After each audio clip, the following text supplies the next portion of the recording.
The next short story we are going to read is The Most Dangerous Game by Richard Connell. In order to prepare to read this short story, you need to have a little bit of background knowledge. Some of the most exciting narratives put the villain against the hero in a life or death struggle.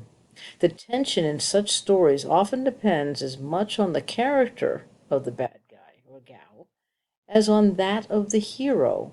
What type of person is that bad guy? What type of person is our hero? And that is when you have a conflict between equals, and that makes for an exciting story. So consider this. What do you think? What skills do you think you would need to escape from a game that could prove deadly? Would you need to use your wits, your intelligence? Or would it have to be your physical strength? Or maybe your ingenuity, or other people, or connections that you have with other resources? What would you need to have in order to survive and escape a deadly game? So, introducing the story, there is a passion for hunting, something deeply implanted in humans. Charles Dickens, 1812 to 1870. The background is The Most Dangerous Game was written more than 80 years ago, in 1924, when big game hunting was seen as a glamorous sport.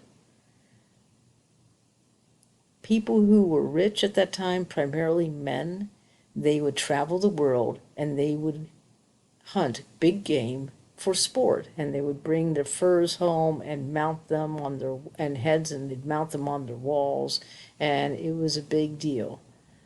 Most people couldn't afford to do this, but it was considered a glamorous sport. Many adventurers in the early 1900s hunted exotic games, wild or unusual animals in exotic places.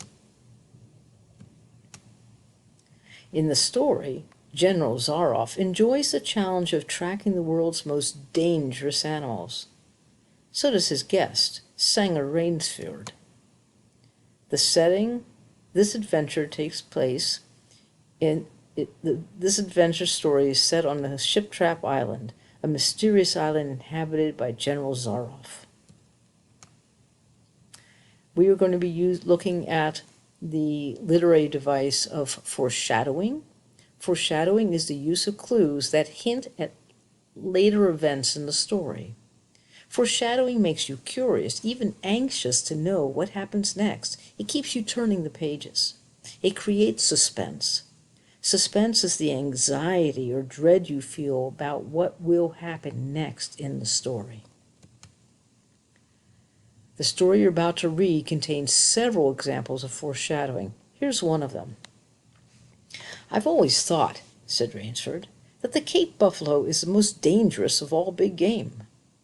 For a moment the general did not reply. He was smiling his curious red-lipped smile. Then he said slowly, "No, you are wrong, sir. The Cape buffalo is not the most dangerous big game." He sipped his wine. "Here in my preserve on this island," he said in the same slow tone, "I hunt more dangerous game." As you read The Most Dangerous Game, look for other hints about the action to come. Two hunters. Predator versus prey. Who wins? Meet the author. Richard Connell was born in 1893 in Dutchess County, New York.